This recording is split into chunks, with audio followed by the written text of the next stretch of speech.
is my second attempt of the Cebu Audax. First, really quickly, what is an Audax? It's basically long-distance cycling with the aim to finish before a set number of hours. We'll wait for more light.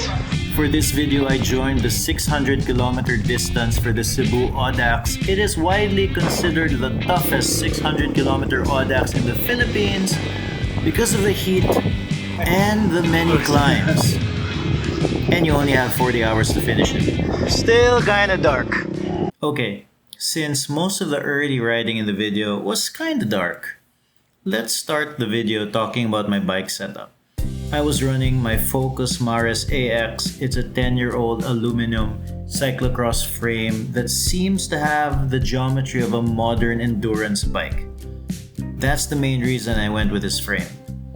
We built this up with a Cosevlo carbon fork, my old hydraulic Shimano drop bar shifters, Ultegra on the right and GRX on the left. L2 GR9 11-speed rear derailleur with a ZTTO lightweight 946 tooth cassette paired with EvoSid 1x crankset 36 teeth with 165mm cranks. And then 700x32 Maxxis Refuse tires on Sunringle Helix rims that have Ragusa stainless steel spokes and a ZTTO XD hub. Cockpit was a Caloi Uno lightweight 110mm stem and the 400mm Uno gravel handlebar. I'm not particularly fond of the handlebar, but it's what I had and it was fine. Saddle is my favorite saddle as of the moment, but I am looking for a more affordable version of this. It's the Selle Italia SLR Boost TM Superflow with the surprisingly light traction seat post.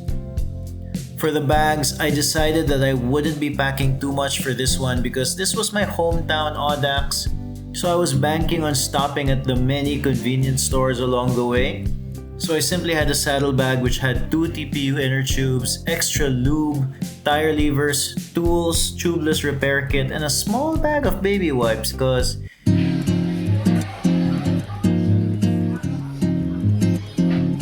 then the top tube bag was the Villain Secret Stash bag. It housed my wallet, phone, power bank, and acted as my trash can.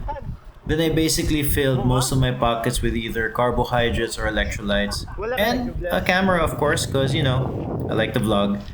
If I had more time to fiddle with my setup, I would have put aero bars on the bike, 700x40 tires, experimented with a shallower drop handlebar, and possibly add even more bags. Next time I do it, I might opt for a shirt. Easier to lie down when super tired. Alright, that's it. Back to the ride. 50 kilometers done. Forgot to take video in the first checkpoint. This'll do. For the first 150 kilometers, I was lucky to have Bus and Enzo with me. Bus was doing 200 and Enzo 300, so I got to ride with them before their turnaround points. Someone messed with my settings. Alright, now it looks better.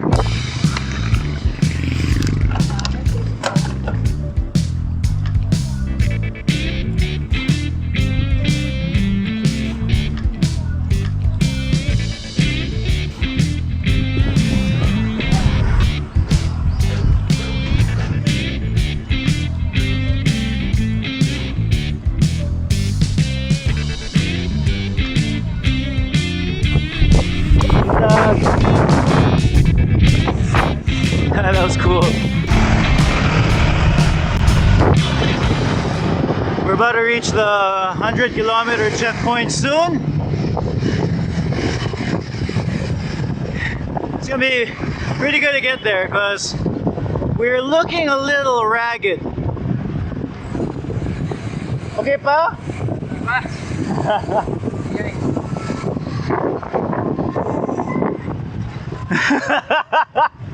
The boys are looking good.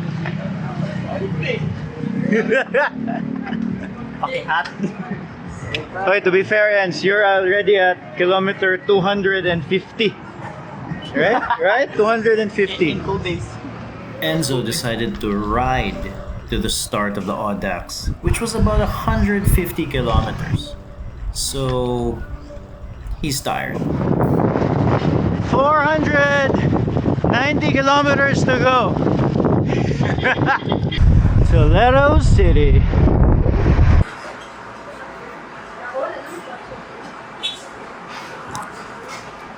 I decided to take a break here in McDonald's. I noticed my mind started wanting to take a break. So instead of fighting it, we chose a nice air-conditioned place with hopefully a decent bathroom.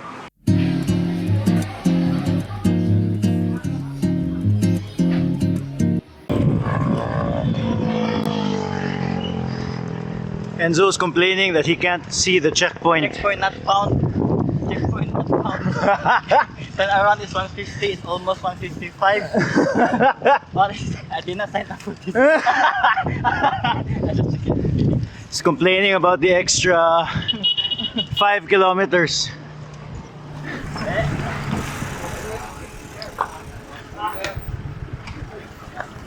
Alright.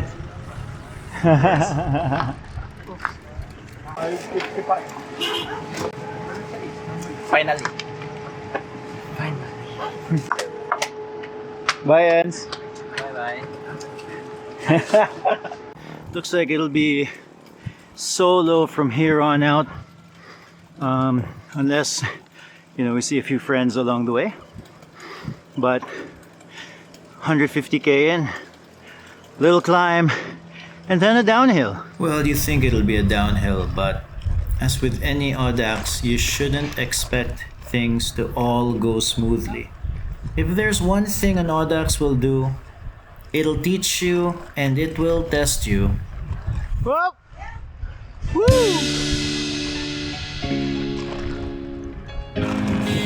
The last downhill was ruined by a bus, and turned out there was still a lot of uphill after that. Hopefully, this downhill makes up for it.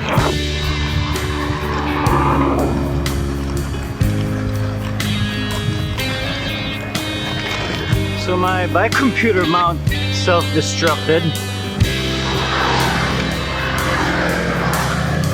It's pretty old, probably needed a new one. That's inconvenient. Super inconvenient because I use the bike computer to remind me to eat and drink.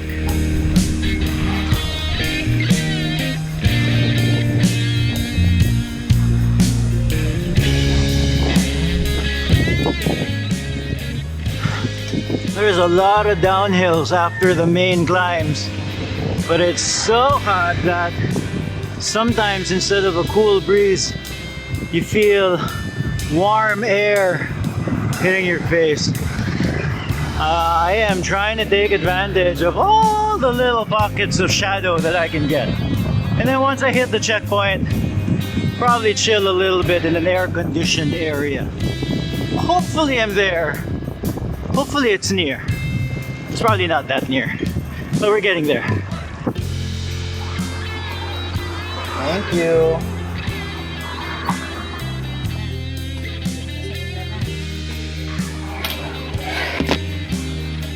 Thank you, Mom, ha?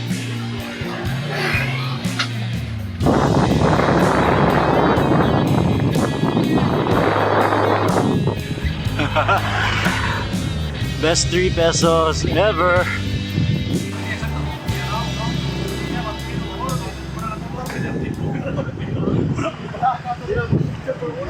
Made it. So I cooled off in a McDonald's before heading out again.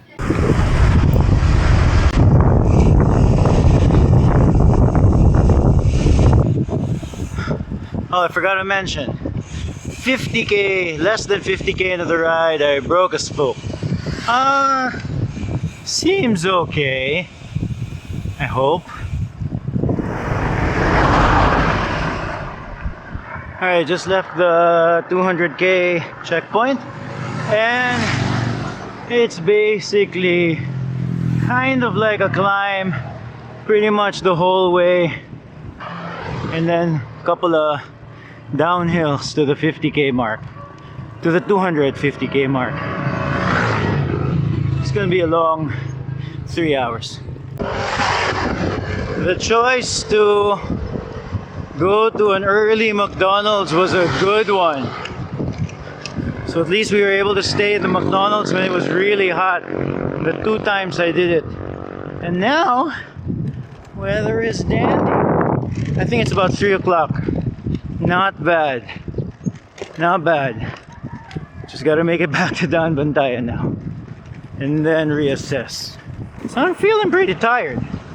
But I'm doing okay. I think we're doing okay. What I did to start the event, and it's been keeping me going, was that my mantra, my positive mantra has been, I get to ride my bike the whole day today. Which is really cool, because I definitely will ride my bike the whole day today. I don't know, 210, 220 kilometers in on my ride, and I am questioning if I want to ride my bike the whole day. Woo! Mentally, man, these events are tough. But let's keep going.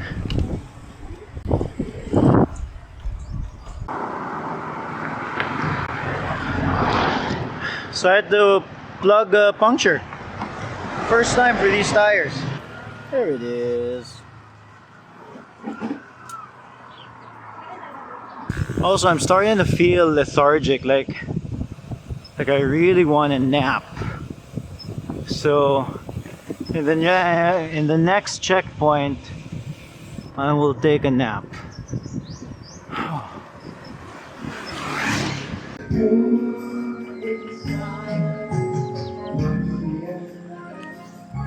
It's so funny, this is where I was planning to nap. As soon as I arrived, they turned on the karaoke.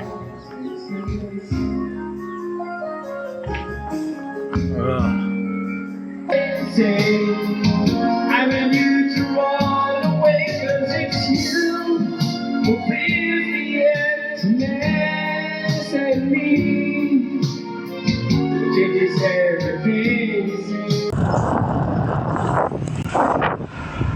Okay, so I decided not to nap, and we're gonna sleep in the resort. It's getting dark, and that means should be easier to bike because it's not hot anymore. Alright, let's go home. So somewhere between the 250 and 300 kilometer mark, I started to find my legs. I think it was a combination of the weather cooling off. It even rained. In fact, it rained a lot. But I also had a slight tailwind, and the sections were mostly flat. So I was very happy to capitalize. We're at the halfway point. 300 kilometer mark. I don't know what happened there. It's like my mind forgot to finish the sentence. Thank you. After the checkpoint, I stopped at a coffee shop because the roads were getting super dark, and frankly, I wasn't very familiar with my equipment. So I didn't notice that the battery to my front light was low bat already, and it's kind of dark outside. So hit this cafe, and they let me charge. Cool. Gemini West Cafe. 350k mark. I'm gonna hurry a little bit because I think I saw some friends who are like a minute ahead. Can't find them. Probably read the logbook wrong. Or they're going really fast. I feel so broken. I feel so broken right now. I'm probably gonna get to the hotel around 2 or 3 in the morning. The only thing that's keeping me going is just the thought of seeing the kids, seeing Steph, nice shower, and a nice bed. And then we'll see what happens tomorrow. Man, I am broken. At this point, my bike was making this very annoying sound. I think a lot of dirt and water got into the bottom bracket when it rained. It still pedaled fine though, but it was getting very annoying. Also, I very luckily found King. He's from Davao and a veteran Audax participant. I think I've seen him in his midnight special in almost all the other Audax events that I've joined. I basically did my best to hang with him for the last 40-ish kilometers. He was kind enough not to leave my tired ass on the road. Before meeting him, I was so tempted to go to the side of the road and just sleep. There was an instance when I was cycling at night and I was just following a cyclist in the distance. You could see him because of the red blinkers. I was following him and then all of a sudden the lights stopped blinking. I was wondering what happened. So as I got closer to him, it turned out the guy found a really dark bus stop area, parked his bike, and decided to sleep there. This may have been something I should have done. I'll explain later. We made it back. We'll see if we'll do that again tomorrow. Did it. Almost done. Oh, I'm kidding. I'm here. I'm helping for your content. I'm helping for the content. I did it. I didn't do it. I mean, you're almost there. You're almost I there. really don't want to wake up tomorrow and like, oh You my. can do it. Before we get to day 2 of the Audax, I'd like to talk about this video's sponsor, Curve Coffee Collaborators. I've talked a lot about the many coffee beans available at Curve. They've got beans for pour over and espresso, and they finally have decaffeinated beans. I'm excited for this because there are times at night when I would love to sip on coffee, but I just don't want to be caffeinated when I sleep. So this gives me the option to finally have a guilt-free coffee at night. These aren't any regular decaf beans too. These are special beans from Colombia that underwent a special decaffeinated process. It has something to do with sugarcane and anaerobic fermentation. Honestly, I have no idea what that means, but it promises a cup profile of lemongrass, caramel, and brown sugar. I am excited to try these. Learn more at their website, curve.coffee. Thanks, Curve, for sponsoring the episode.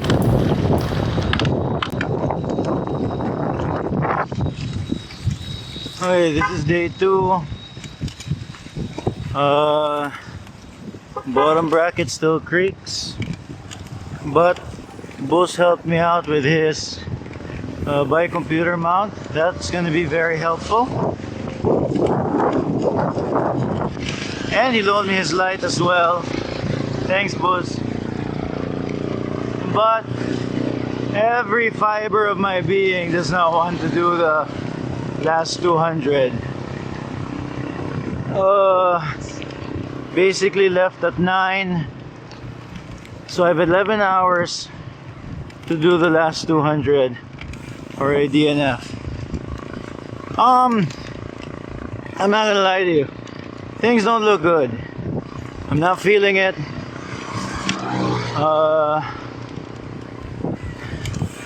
This last 200k might be the hardest bit. Maybe, I'm not sure, but it's still pretty hard.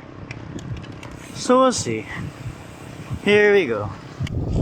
When I woke up that morning, first of all, I had no idea where I was. Then after a second or two, I realized that I had 200 kilometers of riding to do. On the bright side, it's not hot.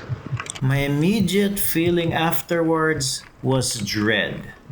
I did not want to do it. Morning.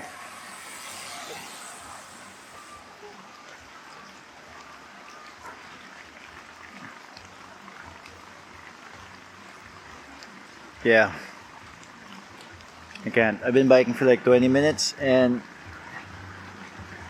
I'm just not in the right mind space. I'm just thinking like I'm not enjoying it at all, you know? I'm just dead. It's nothing. I can barely get up this climb.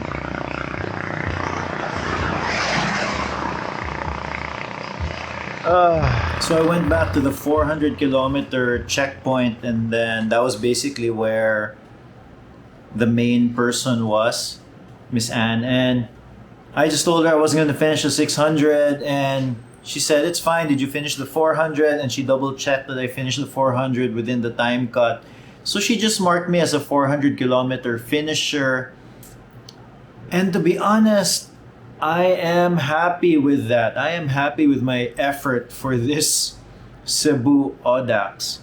Unlike last year, where basically last year I got so frustrated by having so many punctures that I decided to DNF at about the 350 kilometer mark. Last year, I decided to DNF, but I still had so much left in the tank. In fact, last year what I did was visited the finish line and just to see the people who finished, and I was not feeling good looking at them finish, I'll tell you that. This year, I felt like I really gave it my all. Like physically, mentally, it was everything that I had. In fact, when I first got to the resort and I saw Steph and the kids, and then I slept.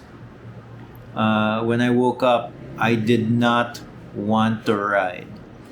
I had everything prepared, and then I decided that I did not want to ride my bike anymore. And the only reason I left on that second day was because Steph and the kids, they were cheering me on to go. And they will be the ones to tell you that I was really grumpy on the way out. Really grumpy.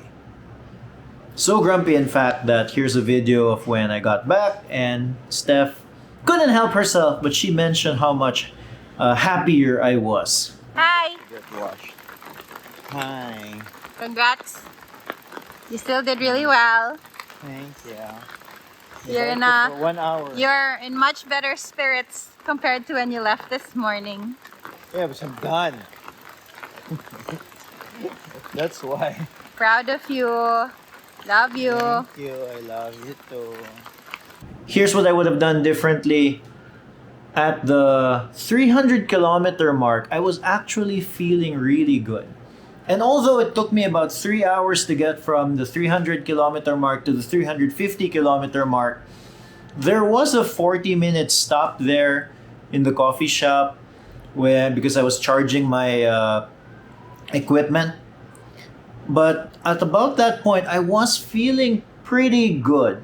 So I think what I would have done differently was that I should have just stopped when I was feeling good, instead of pushing through to the very end, depleting whatever reserves I had.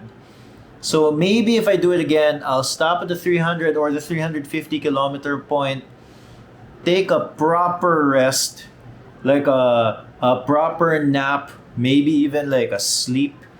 I feel like I would feel so much better for the last 250 kilometers. Instead of forcing myself back to the resort, forcing myself to do the full 400, because that last 50 kilometers was everything I had. And I was dying. I was dying at that point. I'm just so happy I saw King because that helped a lot. There was even a point in the ride where I felt like doing 400, doing 600 kilometers, biking for 20 hours was ridiculous, and it is ridiculous. And I did not want to do it again. I decided I'm never going to do an Audax again. This is ridiculous. Why am I even here? And of course, I finished my 420 kilometers or something. Here's the Strava entry for you guys, so you guys can see how I did. So the first day after the ride, I was basically resting. It was kind of a haze, all foggy in my mind. My legs couldn't move. But after that, 24 hours after I stopped, I found myself strategizing how I would do it again if I were to do it again. And I was surprised about that because it really came to my head that I would never do an Audax again. This is dumb, this is stupid. So I was surprised that I started thinking about next year. What I like best about events like these is that it will make you feel things that you probably don't normally feel in everyday regular life. I can tell you this ride, I felt anger, I felt a lot of suffering. I felt like there were decisions that I made that had severe consequences. And that is what's fun about doing events like this. It just makes you feel these things that you may not go through on your regular life. And I think that is the challenge and the fun of doing events like this. I guess I'm going to be doing another one next year. All right. More videos coming soon. I hope you guys enjoyed that. Subscribe!